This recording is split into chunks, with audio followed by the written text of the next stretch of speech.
The way to get residency in the UK if you're a Tier 4 student is to switch to a Tier 2 general visa or switch to a startup visa. Now, I'm offering a new service with a sector specialist partner where we can basically facilitate this or help you in going down this process by placing you into companies or startups where you can work with people through an internship. Now, how does this work?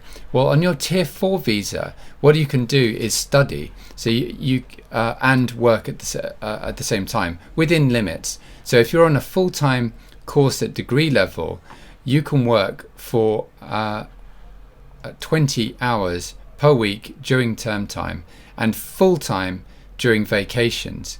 So this is quite significant because it means that you have the opportunity not just to do perhaps some more menial work as a student to pay the bills, but really some to make a move and do an internship where you can have a big impact on your career.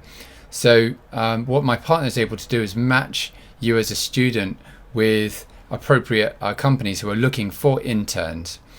And then that gives you then the opportunity to get in front of people, have some experience, and then be on a pathway where perhaps you could apply for a role. And these would be companies that have a sponsor license. So, they would have the ability to sponsor you. Now, a key thing to this route is that there needs to be a match of experience and expertise, because any role that's offered needs to be advertised, unless it's a shortage occupation role, and that's an important point. If you are aiming for a shortage occupation role, then we can handle that, but it's a slightly different process. But generally, the roles will need to be advertised. One can be at an advantage if they know you as a candidate, but if there is a candidate in the local labour force, if it is a role that falls within the resident labour market test, and there is someone who presents themselves who has the same experience qualifications as you, then they have to accept them in broad terms. And now the other pathway is through the startup route. Now, universities sometimes will endorse for startups, but there's little point in a lot of cases in getting the university to endorse you, because you can't extend a startup visa through the university, and you'd then be in a position where you'd have to move on to the innovator visa. So why not just go straight into an incubator or accelerator and begin there on a startup visa, and then you could switch onto the innovator visa with a body that has already endorsed you initially and with whom you already have a relationship.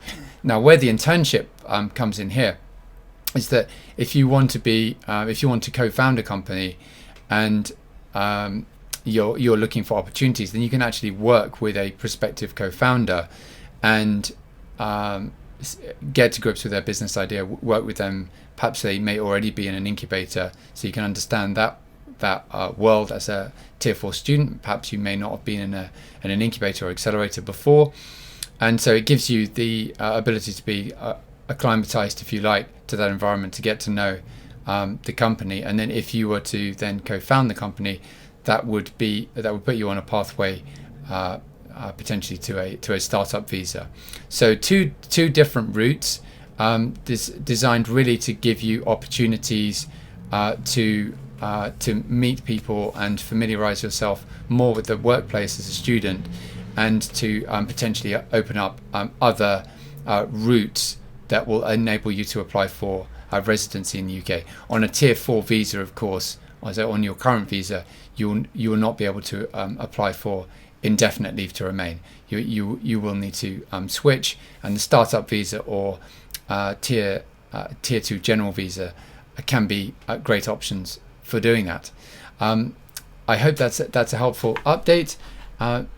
Just to briefly highlight something before we finish. So there's slightly different working times allowed depending on the institution that you're with. So you can see here, if you're on a full-time course at degree level, then generally you'll have 20 hours per week that you can work during term time and full-time during vacations. So that gives you plenty of time to explore opportunities in the UK.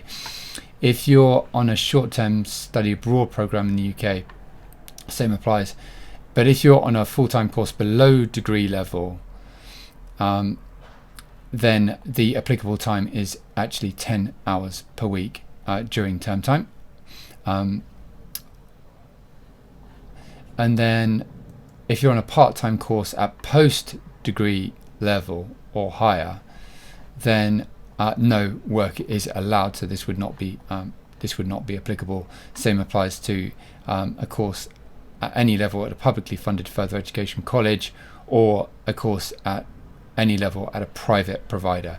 So this only applies to full-time, those in full-time courses at degree levels, and and those on short-term study abroad programs, and also those on full-time courses below degree level, where you're sponsored by a higher education provider with a track record of compliance. If you have any questions, feel free to get in touch with me. This is a service offered by my partner, but I assist with any immigration or visa work arising. I'd be happy to answer any questions. You can contact me on email or on WhatsApp or on WeChat. Bye for now.